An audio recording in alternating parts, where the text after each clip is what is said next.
listener production. Hello, welcome to The Briefing. I'm Sacha Barbour Gatt.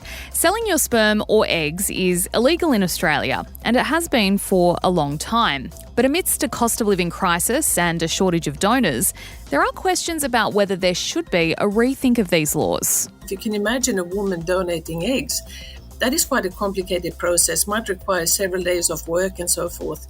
And I don't think it's reasonable to expect that someone, just out of the goodness of their heart, do that in addition to actually donating their own gametes. In the second half of this episode, we kick off our two-part series into sperm and egg donation in Australia. This morning, we'll hear the case for taking another look at the laws that ban it. First, though, it is time for the headlines with Bension Siebert. It is Monday, the 12th of August.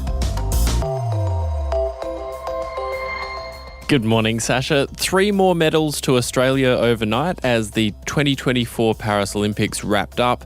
The Games are going down as our most successful ever. The Opals scored bronze after beating Belgium in a tense match, finishing up 85-81, while in the velodrome, the Aussies won silver and bronze in the men's Keirin final. So after 19 days of competition, we finished up 4th in the medal tally, narrowly beaten by Japan. But it is the best result we've had at an Olympics ever, with 18 golds, 19 silver and 16 bronze for a total of 53 medals. USA came first, then China, with Japan the third. The closing ceremony has returned to a stadium with performances by Billie Eilish and the Red Hot Chili Peppers, and it's a distinctly American feel as the Games head to LA in 2028. Something that won't be at the Games in LA in 2028 is breakdancing. Maybe there's one woman to blame for that. No, I'm joking. We have to talk about Ray Gunn. If you missed it over the weekend, you must have been under a rock. Australia's representation in the women's breakdancing was Rachel Ray Gunn. She had an interesting performance and it copped quite a bit of chatter online. I've got to say most of what I saw was pretty friendly. People just kind of comparing her to, your freestyle dance coach, Renata Bliss, or maybe Kath Day Knight from Kath and Kim. So it was friendly, but there has been apparently quite a lot of nasty comments about poor Ray Gunn. She's had the breaking community come out in support of her. She's had one of the judges even come out and explain why she kind of got zeros across the board. But you can't deny there's been chatter. Even Adele, who was doing a concert in Munich, stopped her show to talk about it. We have a little bit of it here. If you haven't seen it, please leave the show and Google it because it is lols. It is so funny. Anyway, it's brilliant. It's my favourite thing that's happened in the Olympics this whole time. So what do you reckon, Bension? Well, I thought it was very funny. I thought it was really funny. And I guess you could definitely think about, the athletes who missed out there is a degree to which this is embarrassing for Australia and embarrassing for breakdancing, but the memes have been incredible, Sacha. Agreed. Let's also not forget that her correct title is Dr. Ray Gunn, or Dr. Ray Gunn AO. Craig Foster tweeted that she's a national treasure and she should be given the AO. So I think Dr. Ray Gunn AO, your country salutes you. Yeah, look, I hope she's doing okay. She seems to have taken it in her stride. She did a bit with the a couple of comedians who are over in Paris at the moment. So hopefully she's doing okay. But yeah, why not? Thanks, Ray Gunn, for giving us one of the great moments of the 2024 Paris Games. Changing pace now, and Ukrainian troops have made an advance of up to 30 kilometres inside Russia, making it the most significant incursion since Moscow began its full-scale invasion of Ukraine in February 2022.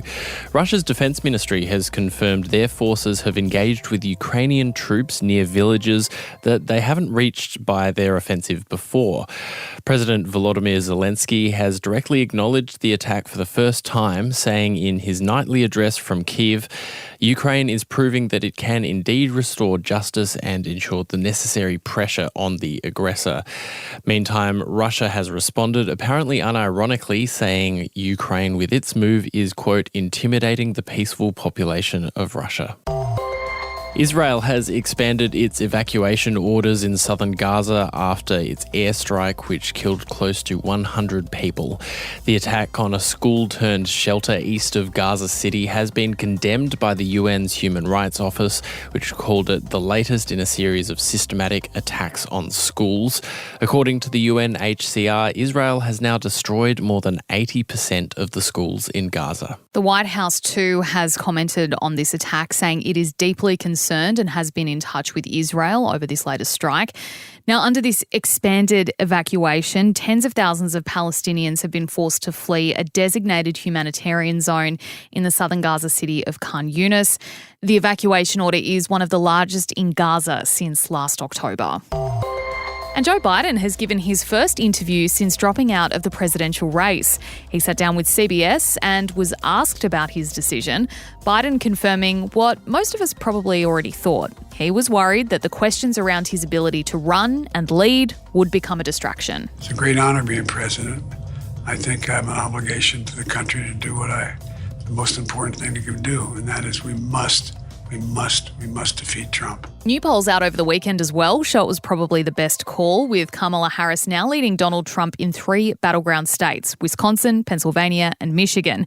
These are some of the first high-quality surveys to come out of those states since Biden stepped aside, and they come after almost a year of the same polls showing a tie or slight lead for Trump over Biden. So they've been on this blitz, Bension, Kamala Harris and Tim Walz of these battleground states. Of these 3 states they've visited as well, that the polls are showing a lead for Kamala Harris.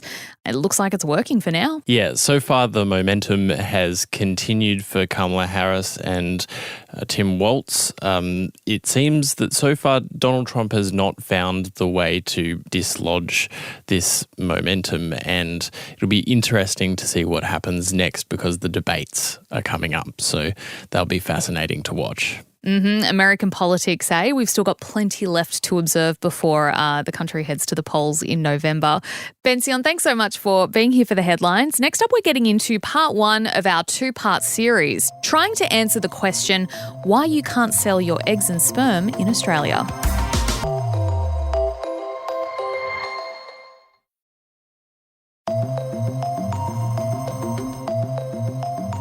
Have you ever made a joke about selling your organs on the dark web when you're running low on cash?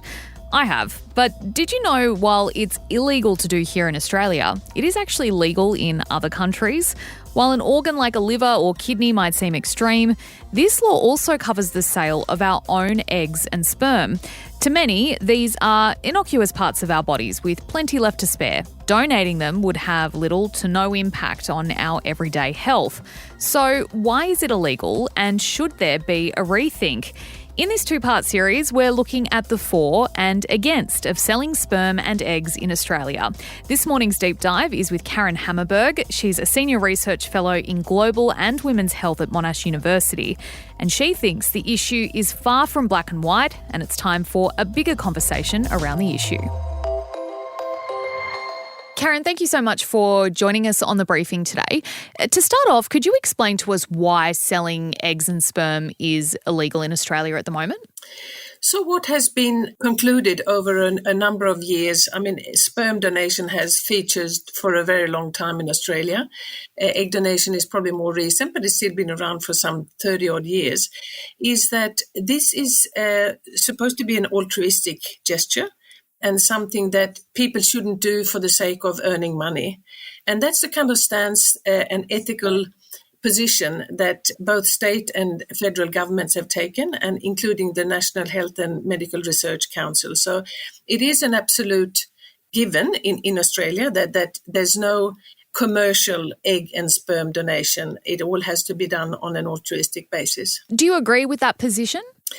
In principle, I do, but I do think that there's some kind of middle ground. I think people who step up and do these incredibly generous acts of goodwill, they should not be out of pocket. And therefore, I think that there is a place for something like compensation, at least for time and effort and cost incurred. And if you can imagine a woman donating eggs, that is quite a complicated process, might require several days of work and so forth. And I don't think it's reasonable to expect that someone just out of the goodness of their hearts, do that in addition to actually donating their own gametes, which in itself is a big deal, I think. So some kind of compensation, I think, would be reasonable. Do you think that, I mean, it probably sounds like a silly question, but do you think we'd see an increase in the number of donations made if you were able to get financial compensation for it, even if it was just a small amount? I think potentially yes, because we have done studies where we asked people why they don't donate gametes. And one of the responses was that if there was compensation, they would consider it. So I think it's possible. You wouldn't know until you test it. But I know in the UK, there is a model where there is not a huge amount, but it's definitely an amount that is significant enough to cover all the costs and potentially leave a little bit of extra for someone who does this incredibly generous act. And I think that's a model that I think really would be, feasible and also defensible ethically.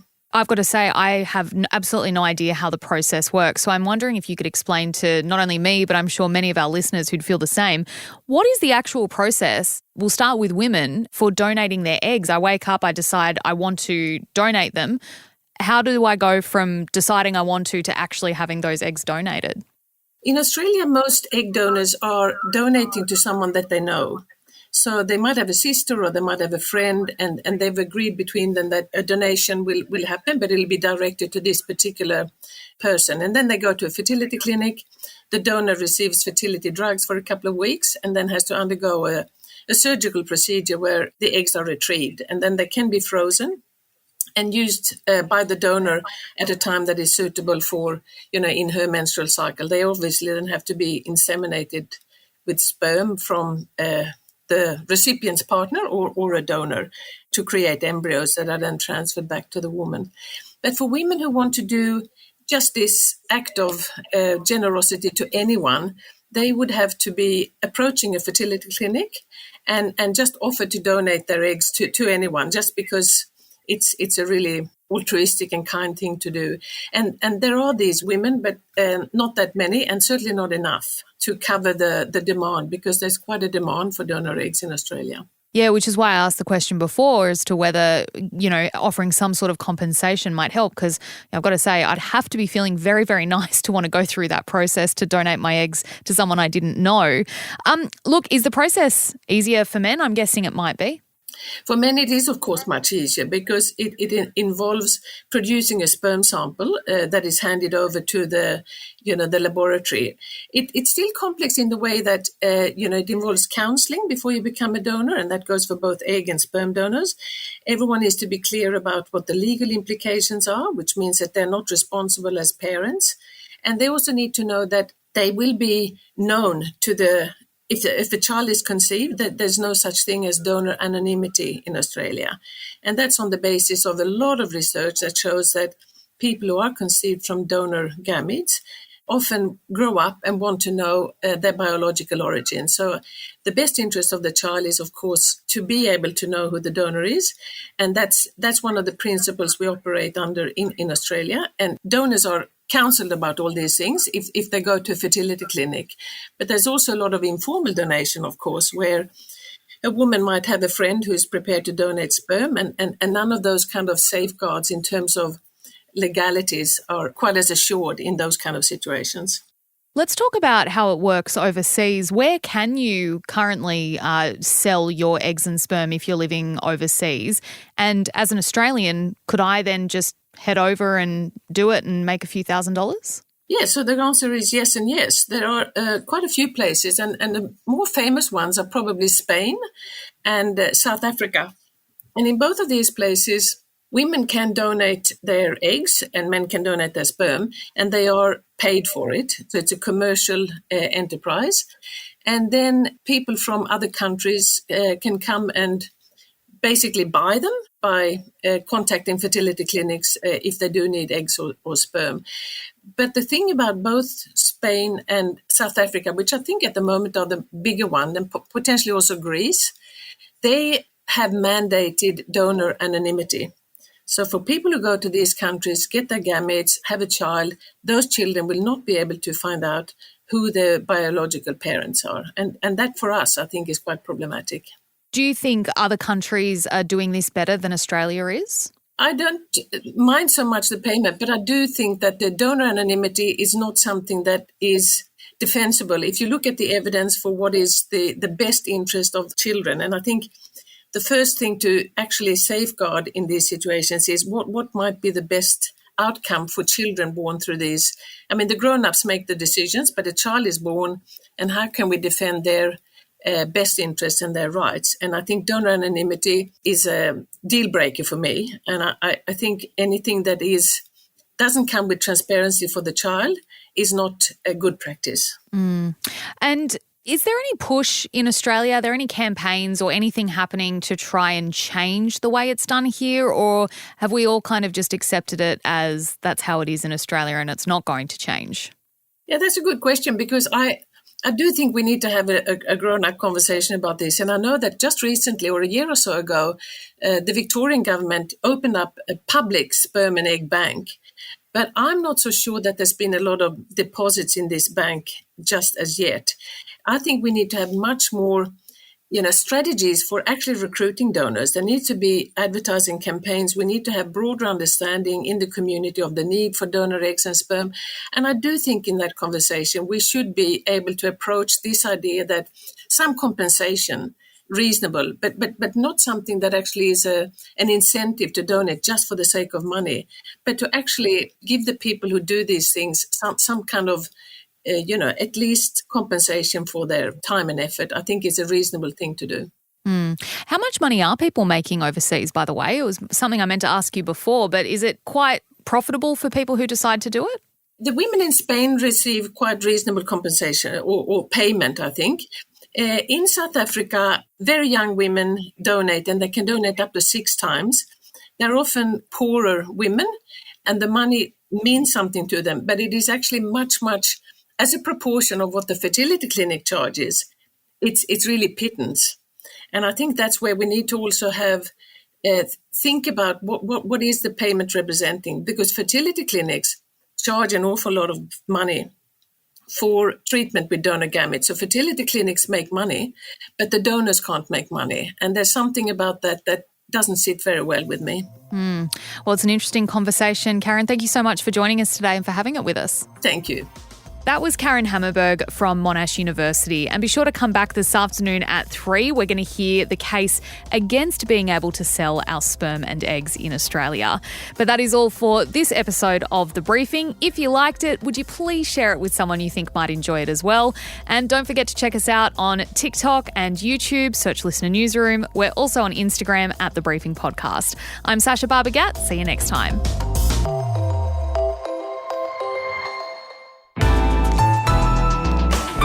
Listener.